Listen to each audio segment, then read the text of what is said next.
उमा आज सुबह से ही बड़ी तेजी से अपना काम निपटा रही थी।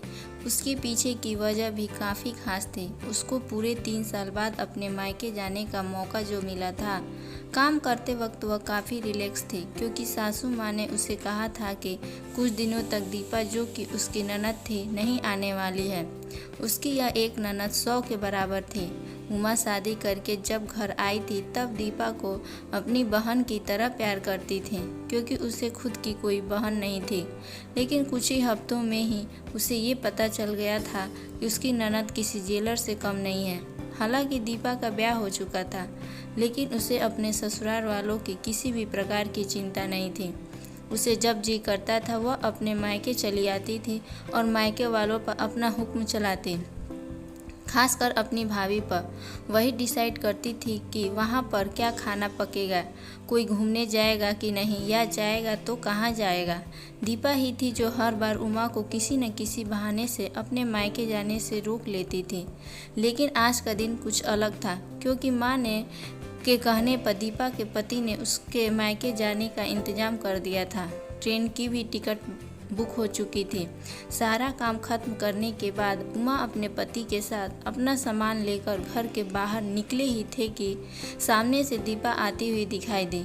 दीपा, जिसके मुंह पर बड़ी सी स्माइल और आंखों में चमक थी, वही दूसरी तरफ उमा की आंखों में उसको देखकर पानी आ गया था, जो बस आंसू के रूप में छलकना बाकी था।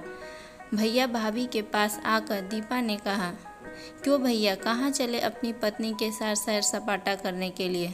अपनी बहन को भूल गए क्या? दीपक ने कहा, कहीं सैर सपाटा करने नहीं, तुम्हारी भाभी को मायके छोड़ने जा रहा हूँ। अच्छा, मैं आई और भाभी जाएंगी? क्या आपकी पत्नी को मेरा आना पसंद नहीं है? दीपा ने भाभी को टोंट मारते हुए कहा।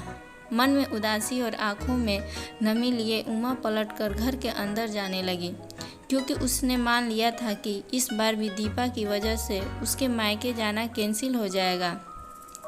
लेकिन तभी सामने से उसकी सास आई और बोली, तुम दोनों अभी तक रेलवे स्टेशन नहीं गए? क्या गाड़ी के पीछे दौड़ते हुए जाओगे? दीपा बीच में टोकते हुए बोली, यह क्या कह रही हो माँ? मैं आई हूँ और आप भाभी को मायके भेज रही हो क्या? अब आपको मैं इतनी खटकने लगी? माँ ने दीपा को डांटते हुए कहा, तेरा क्या है बेटा, तेरे लिए ये मायका थोड़ी है, यह तो तेरे लिए एक प्रवास स्थल है, जहाँ तू जब जी चाहे तब अपने ससुराल से बोरियत महसूस करे आ जाती है। लेकिन यह बेचारी तो ऐसा नहीं करती, बल्कि वह तो जब जाना चाहिए तब भी अपने मायके नहीं जाती, इसलिए उसका अभी मायके जाना बहुत ज़रूरी है।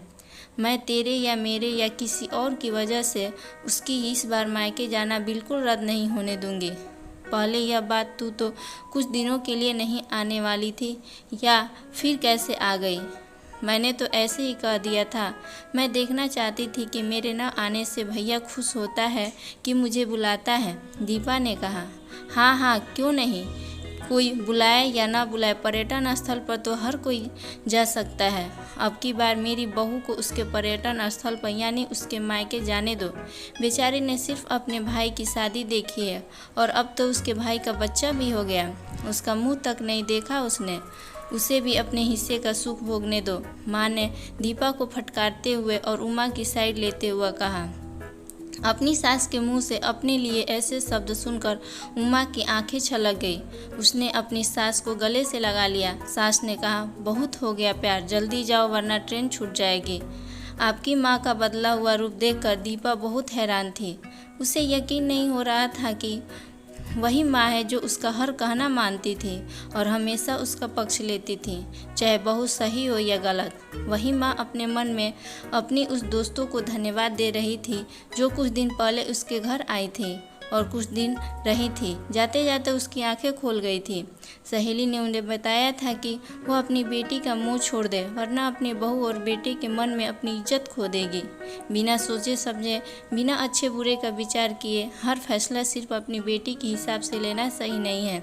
रेलवे स्टेशन पर ट्रेन के डिब्बों में बैठी उमा के चेहरे पर एक बहुत प्यारी मुस्कान थी, जिसे देखकर दीपक को महसूस हुआ कि यह एक प्यारी मुस्कान है जिसने उसे 3 सालों से देखी नहीं थी। सच ही तो है, मायका महिलाओं के लिए पर्यटन स्थल ही तो होता है, जहाँ पर वो अपने ससुराल की सारी चिंताएं, टेंशन भूलकर कुछ दिन आराम से रह सकती हैं।